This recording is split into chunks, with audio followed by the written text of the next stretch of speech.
Hello to everyone. I think most of you have already participated on the previous webinar. So for those you have already participated, you know how it was.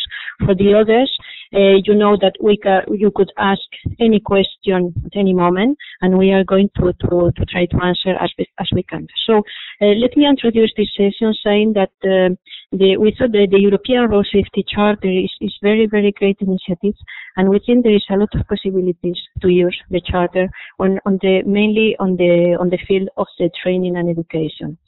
So, as you know, as the Commission representative, the Commission is mainly deal with political action and measures. But we really think that with this, only with political legislation, we cannot achieve what we wanted to have, to have a safer roads. And in that sense, we thought the participation of all the society, all the companies, all the intervenients is crucial to try to improve road safety. In that sense, all the initiatives of the Road Safety Charter are very welcome. And in respect with the training and education, the Commission has been working very hard on the past, trying to have for the driving license mainly for professional drivers. And we wanted to try to have this much more complete, trying to promote a wider approach. And we wanted to have a lifelong term educational training, so starting from the beginning, from the child at the school, continue with the driving licenses, and after to have the driving license, all the process. Because everything cannot be done from an institutional point of view. We have that is very, very relevant, that the other organization can have an important role trying to promote the education, trying to promote the training, and also doing some campaigns, awareness campaigns, or any other initiatives that could help to improve safety. So in that I wanted to say also that some measures that at the political level could be taken have a direct impact in road safety. For example, when you put radars controls on the roads, you have more or less an immediate effect on the reduction of the number of accidents and fatalities. But when you want to start doing training and education, it's something that you are going to result in a more long term. So really it's important to have at the beginning of the life, at the school, in preschool, and in all the period, try to continue with this process. And also to try to maintain when people are less fit or when people have to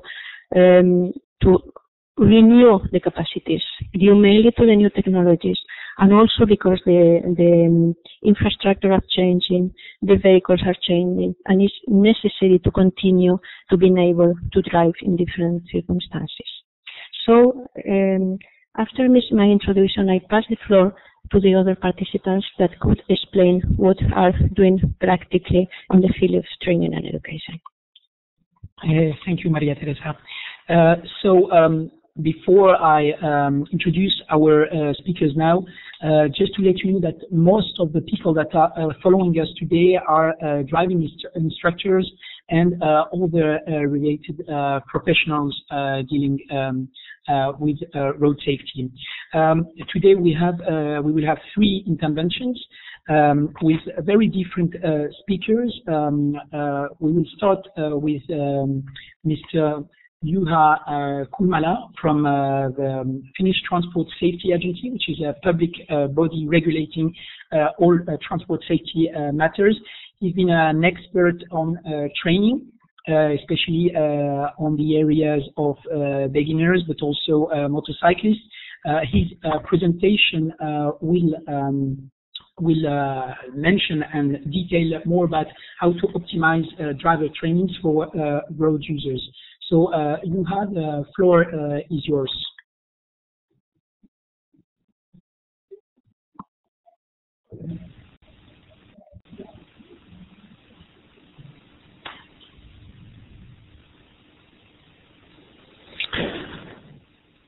So, hello everyone, and thank you for inviting me to this webinar. So, as Elias told, I will try to explain something about optimizing driver training programs for road users. First of all, I think clear goals via curriculum are very important, and processing data and developing these courses and making changes by processing, that should we do.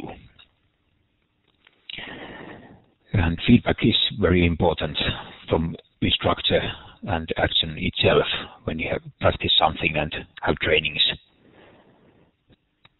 to get feedback from them.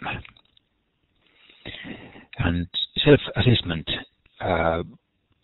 within the course, and mostly important after the course. So how do I drive? How do I cope in the traffic? So should I train and learn more, or is this enough? Somehow this thought that something is enough is a little bit dangerous, because I think you can't learn more if you think so. And the most important things in the course, we should get behind behavior. What are the goals for driving, for life, for everything? Something and many things come through that.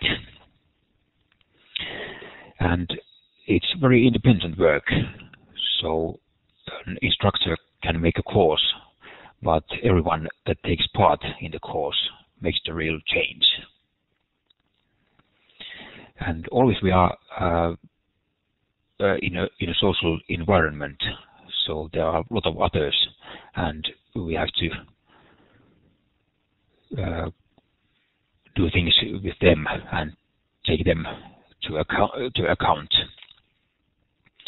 So this needs a lot of social skills, social abilities, and for a good course,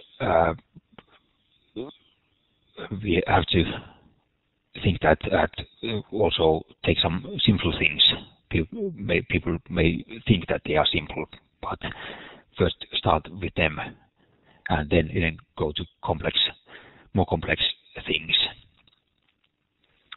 And own personal style of driving, is it good or bad, or something between them?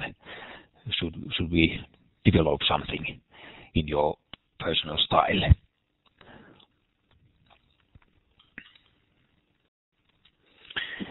So first of all, recognizing needs, different learning styles of people that take part in the course. Goals. Instructor in the course has some kind of goal. Is it the same, or is there some other goals of the learners? So it's very important to discuss of these in the beginning. And as you can see in big letters, attitudes is everything. So we have to discuss a lot of them. So earlier experiences are good when you link new things to your earlier experiences, but it can also be a challenge, like when we think about new technologies within cars, anti-locking brakes, traction controls, and stability controls, for an example.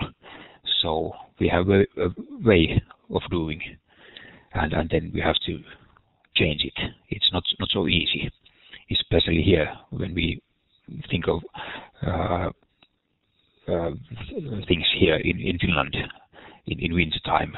It's very dark, very slippery, and these new technologies, maybe to get the best use of these, we need training.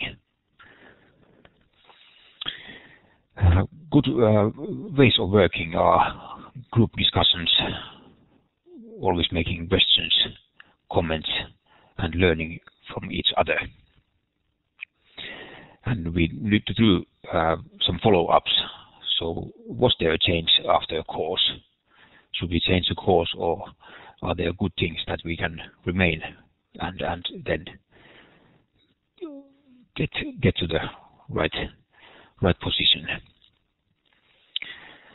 And when we talk about feedback, positive is very important, and always when you have to give negative feedback, so we have to be careful that it is very constructive, so to get use of it. And again, self-evaluations. Did I learn something? Should I develop something? Self-confidence to a certain level, it's a good thing, but when we train something, always a training, in my opinion, should last so that learner makes a fail in some test or some task. So not to think that I'm good enough, so I have to train more, and I'm not ready. And all this done in groups. In groups, there are much of power, so to learn from each other. Okay, thanks a lot for this. Okay, well, thank you very much, Juha, for this very comprehensive presentation. Just to let you know that the results of the second question that we asked about what are the key elements that form an effective driving training program. So according to your responses, improving or a regular follow-up of measures are the most attributed answer.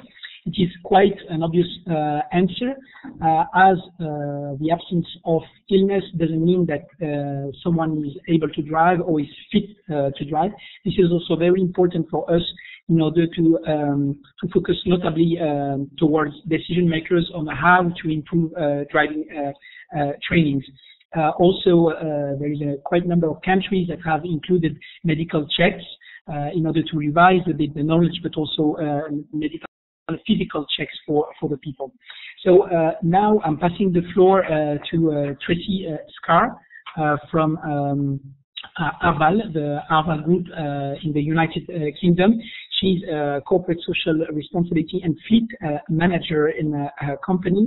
And I know that Arval has created the corporate vehicle observatory, so they will be able to give some details also about that.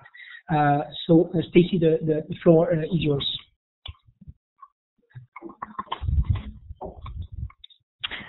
Hi everybody, welcome everyone, and I've been told that if I talk too long that they're going to tell me to get off very quickly, so I'll try not to speak for too long, but welcome. Thank you, Elias. As Elias explained, my role is as Corporate Social Responsibility and Fleet Manager at Arval, and we, for those that don't know, we are a large international leasing group, and we operate out of over 25 countries across the world. So we have nearly 700,000 vehicles that are leased worldwide, and clearly we take our responsibility for road safety very seriously. That's why this year our group decided to sign the European Road Safety Charter, and every country, nearly every country in Arval now has signed the charter. So we're really delighted with this initiative and fully support everything that the charter stands for. Just a little bit about Arval Group. We recognise road safety is very important, and this forms part of our corporate social responsibility commitment. As you can see from this slide, we have 4 domains in our corporate social responsibility commitment. I'm delighted that safe mobility is one of those, alongside the environment, economic and social. So really this just demonstrates that CSR and road safety is truly at the heart of our business. One of the examples of this is a really exciting initiative this year in Arval, Poland, that I wanted to share with you briefly. Arval, Poland recognised that the road deaths and fatalities in Poland are increasing and very severe, and that Arval could do something about that. So we introduced a driving academy early this year, fantastic initiative for our customers, providing a range of theoretical and practical courses, really looking at improving the knowledge of the drivers in Poland and working together with our customers to develop some real great sustainable safety programs. So I'm really, really, really delighted with that program and hope to be able to share more about that in the future. Just moving on a little bit to what I do in the UK. One of the things in the UK we've done this year is introduce some keys to success for our staff, and one of those has been acting responsibly. And as you can see from this slide, safety is part of our acting responsibly focus, and that's alongside environmental issues such as ISO 14001, our charity work, and working with the marketplace and other partners and professionals in the industry. So again, safety is at the very heart of what we do as our group. Back to my day job as a fleet manager. One of the things I'm going to talk about is how do you develop a sustainable safety program in your business? And I think one of the things that I wanted to mention is building your business case is really important. We need to address our duty of care as fleet managers and as corporate businesses, and we need to consider the financial implications and the cost savings that can be made by investing in road safety, alongside the legal obligation that we have to do that. Most importantly for me is the moral obligation. We have a duty of care to look after people each and every time that they drive for business. So that's what I'm going to talk about now for a few moments. The very first point here you can see is something that I believe every company should have that has a fleet, which is a safety committee. That committee cannot exist if you don't have key stakeholder commitment, so somebody at the very top of your organisation that is committed to road safety. And it can be cross-functional, so you could have people from your HR, your finance, your legal, and also external engagement, people like insurance companies, telematics providers, people that you can work with outside of the industry, and bring together a group of people that are going to focus on your safety program. Clearly, a key element is going to be the policy that you have. So you need to have a very clear safety policy and handbook with responsibilities for all levels within your organisation. So what the stakeholders' commitment will be, what the line manager's commitment will be, but also what the driver's responsibilities. Another part of that program has to be the risk management steps that you take. Now, in the UK and in all countries, checking driving licenses are incredibly important. So doing that in the best possible way is something that I recognise and recommend every company should do. To complement that, you can look at risk assessing your drivers, the vehicles and the journeys that they make. So this is another important part of your program. And this is where driver training comes in, because if you then recognise that certain people need driver training, you may need to do on-road training, workshop, or possibly e-learning online. And I've used all of those across a range of a number of years, and I believe that they all have a place in helping to improve road safety in your fleet. Something I think is really important for drivers to understand is that if they do have an incident or a crash, that there needs to be a discussion that takes place. So someone in your organisation should have responsibility for talking to the drivers and understanding how did that happen, are they okay, and what learning experience can we take from that. And obviously their health and their safety is the most important part of that conversation, but sometimes drivers do silly things and we need to understand why they do them, and sometimes they do them often. So I think it's a really important part of the process to share with drivers how much things cost. What does it cost to repair a vehicle in a collision, and is that something that has a direct implication on your company's bottom line? So I do think it's something you should share with your drivers. Knowing your performance as a fleet is very, very important. You need to set your baseline. You need to understand your costs, how many incidents you have, what your trend is, who are your repeat offenders, and have a program to improve that. So set some indicators and have some analysis and goals so that you as a business can have realistic improvements. and measure them, measure them ongoing. So over the years, you can see how things improve, where things may change, and other interventions that you might need to introduce. So I guess all of that together puts a really comprehensive road safety campaign in place. And at Arval in the UK, the program that I've developed is called Drive for Life. So every communication and everything that we send out to drivers goes out under that name. A really important question I want you all to think about is this: do we only care about people when they drive for business? Because for me, I think if you want to create a strong safety culture in your organisation, then you should engage and educate everybody. Now, clearly, you may need to do your drivers and your company professional drivers first, but actually everybody that works for you should be part of your safety culture, and you should share your safety messages with them. And I think this has been a massive key to success within Arval. When I run workshops and talk to drivers, the thing that I try to help them with is to understand what's in it for them. So if we are asking them to engage in a safety program, it isn't just because the company wants to spend less on repairing cars. It's because we want to look after people, and they should want to look after themselves too. So we can talk to them about things that are very real, things that involve their driving licenses. If you lose your license as a result of driving badly, what does that mean to you and your family?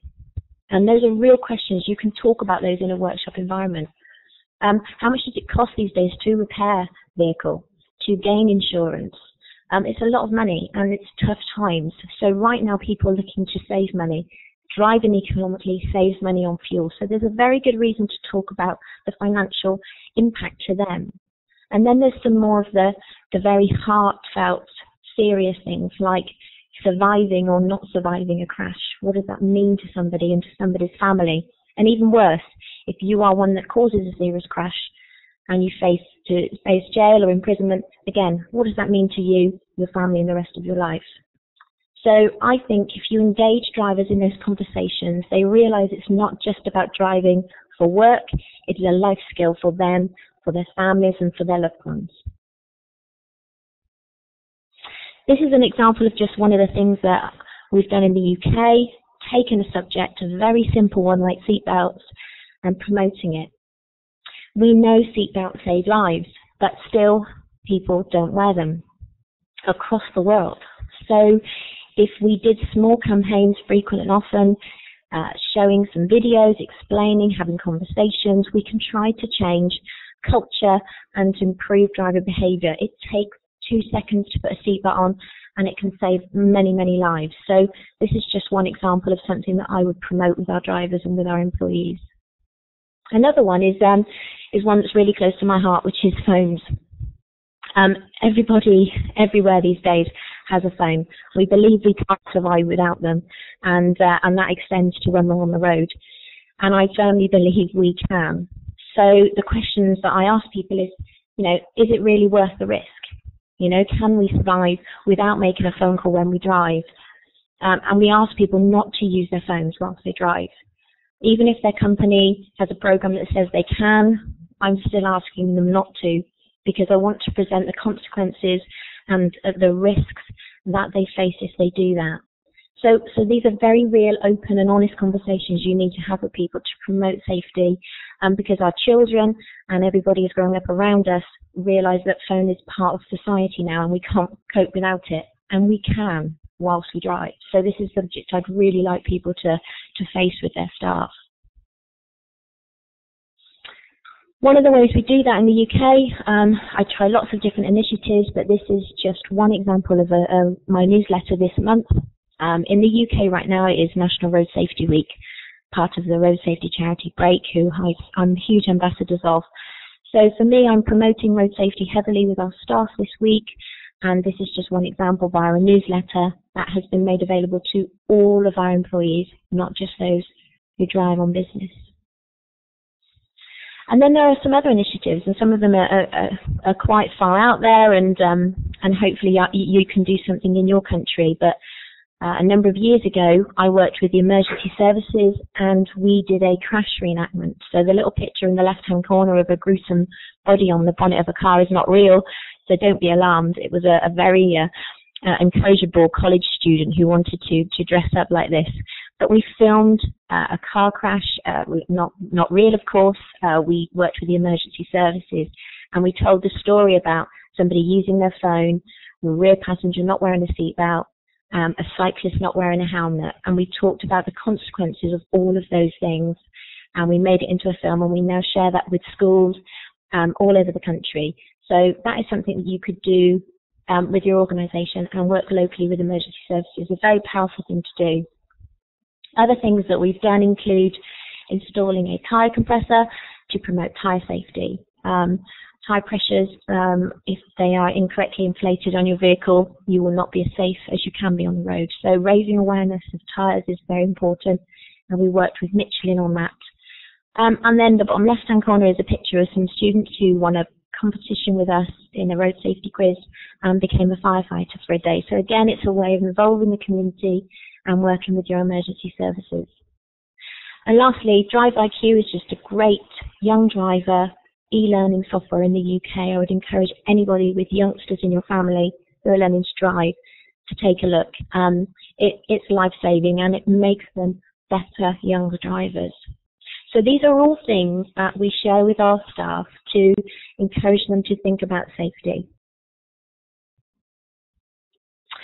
I guess that's me done. So I'll just close by just summarising really some of the really important things, the things I've said today. For me, remember that we share the roads, so therefore we share the responsibility. And in a corporate business, I firmly believe that by engaging everybody, you will develop a safety culture more effectively than if you don't. One of the things I firmly believe as well is we need to learn from others. As Ilyas said earlier, sharing what we do is really important, hence what we're doing today is exactly that. The best thing about safety is that it is not competitive, so we can learn from each other and all become as good as we possibly can. Continuously measure your performance is really important. In the UK, we've been doing road safety in our business for 6 years, and there's still things that I can do as a fleet manager to be better. So it's sustainable, and you cannot stop doing it once you've started. And one firm message I believe that we could all do today is if we do something different, then we can make a difference. So thank you very much for listening. Enjoy the rest of the day. Well, thank you very much for this very good presentation. I'd like just to summarize a bit the results from the question, what should an organization look at when choosing a road safety training program? So apparently, most of you think that we should really focus on the time and human resources, but also on previous effectiveness and in particular some recommendations. So basically what does that mean? So it means that we need to implement good practices from what we know, what works already. So the idea is really to implement in other organization what worked somewhere else. And I think that this is very important. I'd like to quote two things. A few weeks ago, a new norm, an ISO norm 13901 on road safety management has been published. So it affects and it touches all type of organization, private and public. So you can go there and have a look and see what can be applicable to your organization when it comes to road safety management. And second thing, I'm really happy to see the results of this question, because that's exactly what the European Road Safety Charter has been doing since its beginning. So building a network of committed organizations and sharing all the good practices and the commitments across Europe. So this is exactly what we do. And I engage you to have a look at the website of the Charter, but also from DG Move, where a number of road safety projects and guidance have been developed over the last few years. So now I'd like to pass the floor to our last speaker, Will Murray, who is a research director at Interactive Driving Systems in the UK. So the idea is to see what kind of challenges questions are raised whenever we develop and set up a road safety training program, especially with the new topics that are distracted driving, mobile phones, etc., etc. So, Will, the floor is yours. Good afternoon, and thank you, Elias, and thank you to Jura and Tracy for their excellent presentations also. Yeah, so as Elias said, I work for interactive driving systems, and if you look at the global map on the screen in front of you, you can see the kind of locations around the world where we operate, so where we have clients or partners or where we do research or have programs in place. And what I want to do for the next 10 minutes or so is just share the results with you of 2 or 3 pieces of research that we've been working on in relation to driver training. So, in terms of content, I want to just have a little bit of a debate, and if we had a lot of time, we could have a detailed discussion. But hopefully, the technology will allow us at least to get a feeling for people's thoughts on this issue in a moment. I want to talk about the National Institute of Occupational Safety and Health and their research. I want to talk about some Napier University in Edinburgh research. I want to focus a little bit on the systems-based approach, following on from what particularly Tracy talked about. And I want to share with you some evaluation results. I've got a few recommendations, really. And also, just from a research perspective, I'd like to encourage you all to go away and do some reading. So I've just added some references to the presentation where you can go and read the detail of the research. So, I would like to ask a question, and I think the technology will allow us to answer this question. So, if in relation to work-related travel, would you say that drivers are the main cause of work-related road collisions, or would you say that managers are the main cause of work-related road collisions? I'm not sure if there's a chance for you to vote or make a judgment on that issue, but hopefully you are, and we may get some results from that. Sorry, just a second. I'd like to ask the audience that a question is online, so if they want to take part and see, in their opinion, what are the main causes of work-related collisions, if it's mainly due to fleet managers or drivers or both. So please, you can choose from the screen the different responses. Thank you.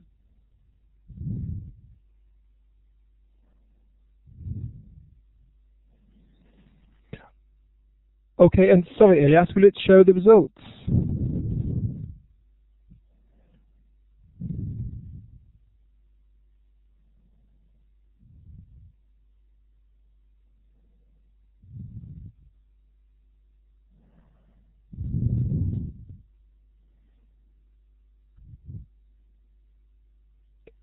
Interesting. So I assume A is drivers, B is managers, and C is a combination of both, which is probably about what I expect, which leads in very nicely to the research from NIOSH.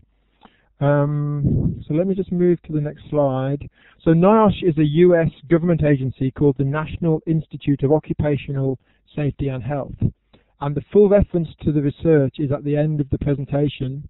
But essentially, NIOSH funded the Global Road Safety for Workers project, which culminated in a conference and a research report, which was in 2009. And I just want to share some of the results about driver training in a work-related context, because there were some very interesting outcomes.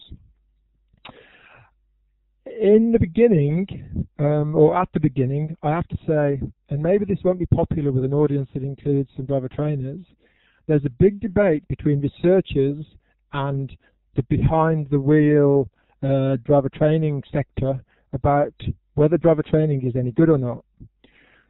So typically, the research suggests that driver education doesn't have that much proof behind it, whereas the driver training industry thinks that driver training has some great research results. So there's an interesting debate there, which again, if we had more time, we could actually discuss some of those issues. But essentially, in terms of the academic research, still to date, there is not very much academic research to support the benefits of driver training education.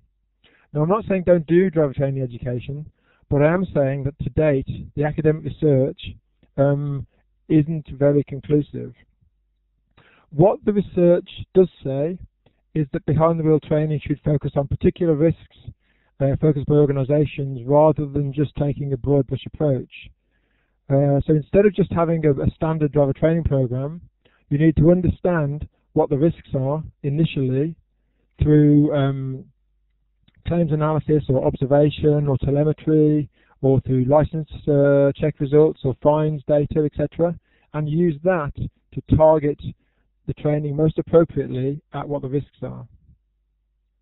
It's also true that typically drivers have the least control over the systems factors. And what I mean by that, someone recruits them in the first place, someone tells them what to do, someone specifies the vehicle they drive, someone decides on the journeys they make, someone decides how the driver is paid, someone decides whether you do the work yourself or use a contractor or a subcontractor. So what that means is, quite often the driver is the least important person and the person with the least power in the process, which means that quite often the driver's decisions are to some extent forced on them. Now, I'm not saying that drivers don't have responsibility, because of course they do, but what that means is that we need to look at the whole system in which people are using the road, and particularly in a work context, as well as just people's driving abilities and skills and so on. And what that means is that typically a lot of the behind-the-wheel training specialists who focus on work-related driving, they've tended to shift the emphasis and move their programs slightly to focus much more widely than just training. So to include fleet reviews, to look at risk assessment, as Tracy mentioned, to look at fleet policy, to look at handbooks and guidance, and also, importantly, to focus on who we train. So in a work context, it is as important, if not more important, to train and engage managers and leaders as it is to train and engage drivers. So this discussion needs to go, in a work context, needs to go beyond just drivers and driving and look at organisational factors and organisational leadership and the training of managers, work allocators and supervisors particularly.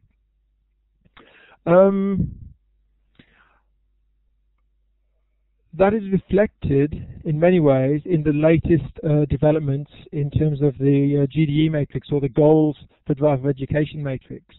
Now, we could spend a lot of time just focusing on the matrix itself, but what I want to do is make an assumption that as a driver training community, pretty much most of us are aware of the GDE matrix and what it does and how it works.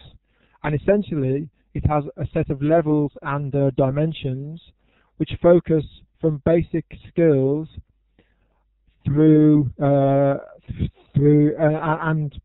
basic skills through to higher level attitudes and behaviours and so on, and then looks again from basic knowledge through identifying risk factors and through to self-evaluation.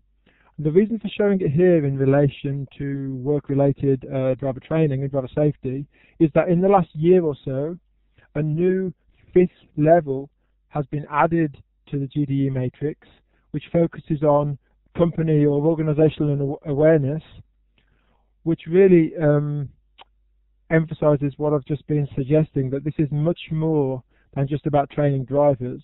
we also need to think about this from an organisational and a leadership context.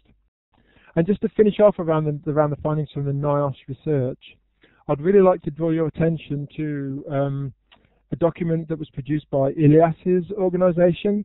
So the ETSC Praise Thematic Report 2 is excellent in its coverage of driver risk assessment and training in a work context. It's linked to later in the presentation, but I just would like to say that it focuses on the GDE matrix. It focuses on another matrix called the Haddam matrix, which allows you to develop a holistic program in this area. And it also focuses a lot of attention on trainer selection and management. So that's really aimed at people buying training services. Now that's important for the buyers, but for the trainers themselves, it's also important because it gives an idea of the type of questions that an organisation buying training services should be asking, and will allow you to develop answers to those kinds of questions. So that's the NIOSH research. I'd now like to talk for maybe a couple of minutes and then just pull this together about some further research that's been done at Edinburgh Napier University in Scotland. For the moment, obviously, still part of the UK. Maybe not in future, but for the moment, yes. So a great British university in Edinburgh. They focused on some training outcomes data from one of the UK's largest fleets, and it was called the two strikes approach because this particular organisation uses driver training as an intervention for anyone who's had 2 relevant collisions in the previous 12 months. So if they have a backing collision, or 2 backing collisions, or reversing collisions, they do the reversing safety training course. If they have forward-facing collisions, they do the forward-facing defensive driving safety course. If you look at the data here, you can clearly see that before the training, the collision rates were increasing. After the training, the collision rate decreased, and generally, for the next 2 or 3 years, the rate stayed low. There is a story behind that, though, because if you look here, the benefit of the training actually started before the training. So what that means is, as soon as the line manager of the driver and the driver were informed of the need for training, their performance started to improve. So clearly there's something going on here in terms of in terms of some kind of placebo effect, or some kind of focusing on the issue. If you look at the data in more detail as well, essentially for all employees, they're involved in 0.3 claims per year on average. For people who'd never been trained, it was less, 0.25. The impact of the training had clearly made a difference. So from 0.34, 35 collisions before, falling to 0.125 after. Very good outcome, very positive. However, and this is important in a leadership and management context, the claim rate did improve with training, which is good, but even after the training,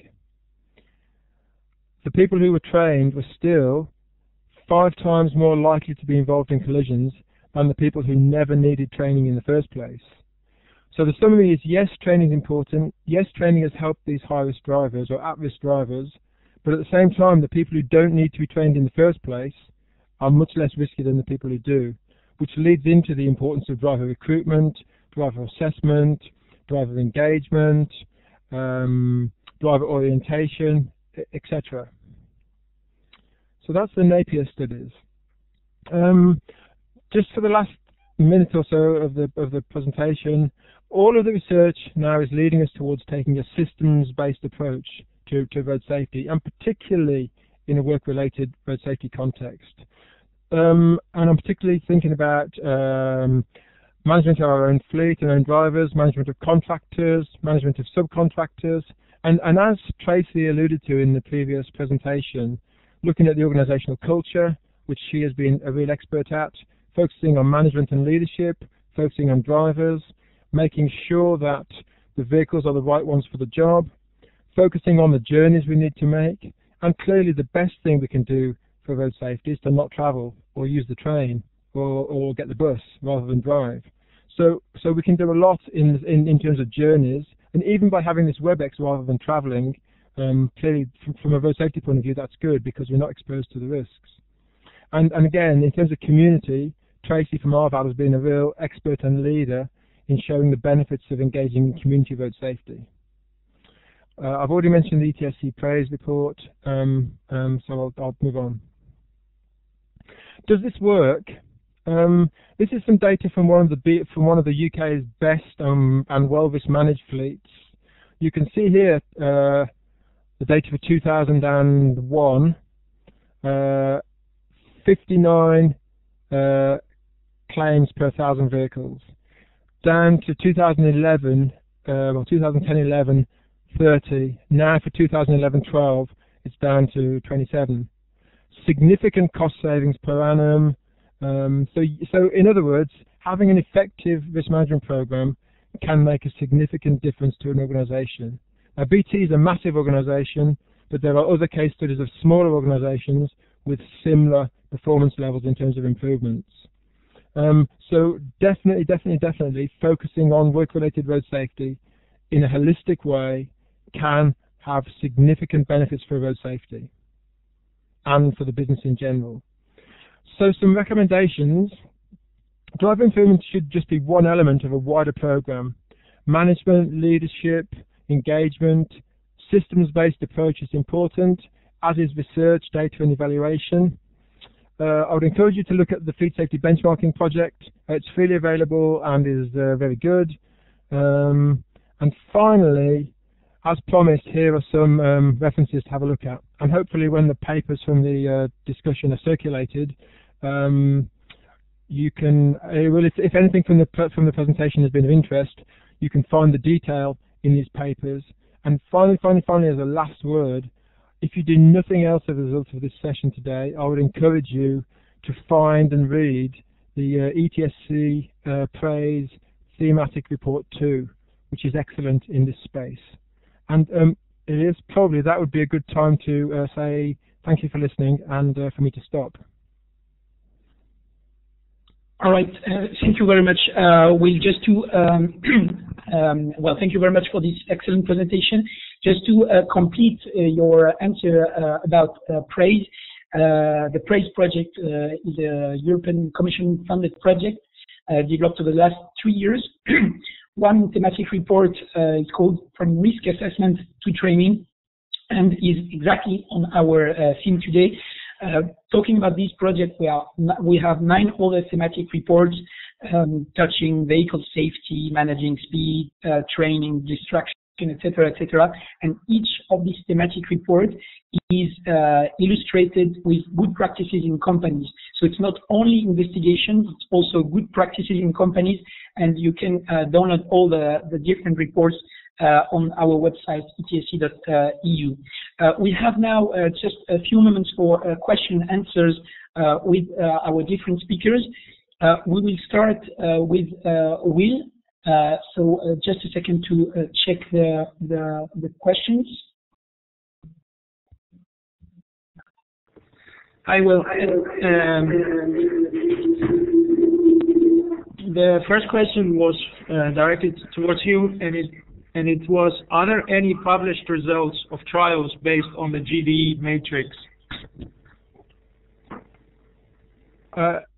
Nicholas, thank you for the question. Are there any results of published studies based on the GDE matrix? That is a very good question. The honest answer is, without having a look, I don't know.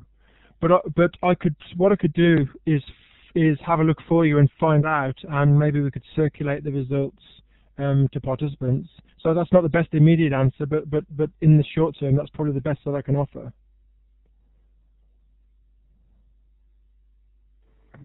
Okay, thank you for that.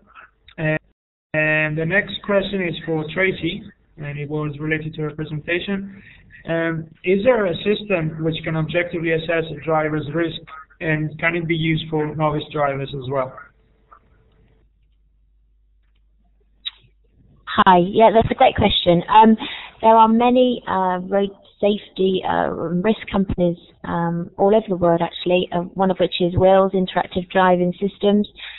Their risk assessment programs, which are online, are very comprehensive risk tools that look at different elements of both the driver, their specific profile, so things like where do they drive, their age, their driving license history, the time of day that they drive, the roads that they use, combined with things like questions about the knowledge of the roads and the legislation for their countries, as well as hazard perception and skill tests. So these risk assessment tools are very well developed, with very strong driver behavior research people involved in them, and they are very much for novice drivers as well, because if you state your age and your experience, then the level of risk that is the outcome is ultimately based around that. So there are a number of very, very comprehensive tools, and I would recommend you certainly look at interactive driving systems as a great starting point for that.